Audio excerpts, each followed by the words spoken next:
No Country for Old Men 2007. When No Country for Old Men 2007 was released 10 years ago, the Coen brothers' adaptation of Cormac McCarthy's novel was widely regarded as a new peak for the acclaimed duo. The movie cleaned up at the 80th Academy Awards, winning Best Film, Screenplay, Director and Supporting Actor gongs. In a year in which such masterful films as There Will Be Blood, The Assassination of Jesse James by the Coward Robert Ford and Eastern Promises were in contention, its success spoke volumes.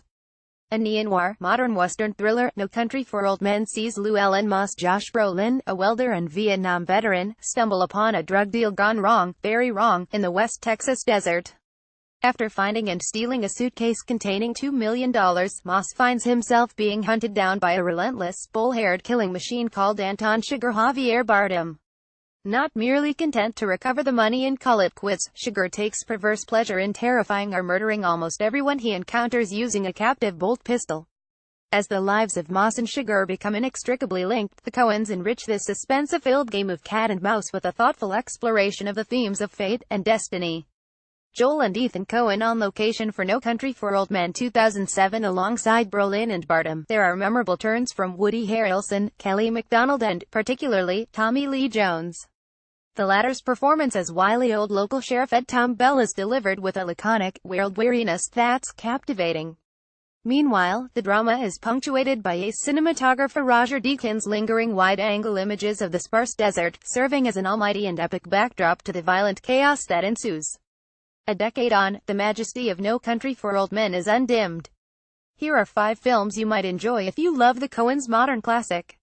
The Searchers 1956. Director John Ford influencing a range of master filmmakers, from David Lean to Martin Scorsese. John Ford's landmark western, A Tale of Revenge, Love and Obsession, is regarded as one of the greatest American films ever made.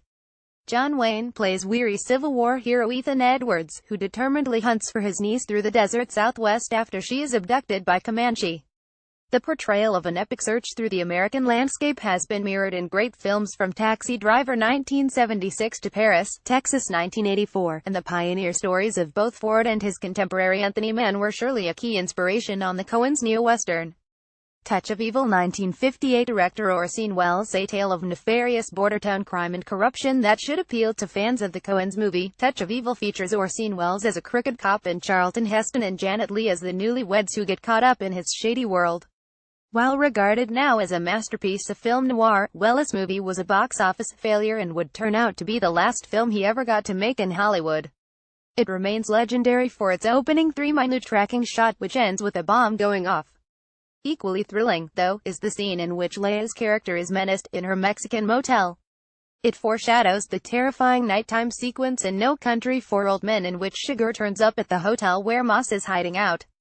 Watch Touch of Evil online on BFI Player. Bring Me the Head of Alfredo Garcia 1974. Director Sam Peckinpah's Tale of Revenge, Rape and Death is a pulpy, grisly tale, hard to watch yet impossible to ignore. Via the gruesome quest of Warren Oates' Benny, Bring Me the Head of Alfredo Garcia is like a nihilistic journey into the mind of its tortured, alcoholic director.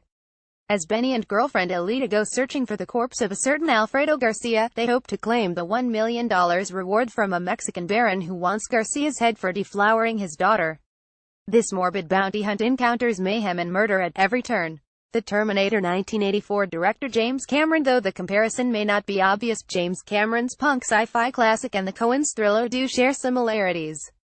Anton Chigurh's armed and relentless pursuit of Llewellyn Moss is very much from the playbook of Arnold Schwarzenegger's cyborg killing machine, who, according to character Kyle Reese, absolutely will not stop, ever, until you are dead, sent from the future to kill Sarah Connor before she can conceive her son. The Terminator is part man, part machine.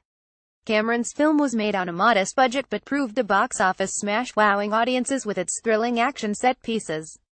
The Assassination of Jesse James by the Coward Robert Ford 2007. Director Andrew Dominik recalling such anti-westerns as Robert Altman's McCabe Mrs. Miller 1971. Chopper. Director Andrew Dominik's film is a mournful and languid revisionist piece, adapted from Ron Hansen's 1983 novel of the same name.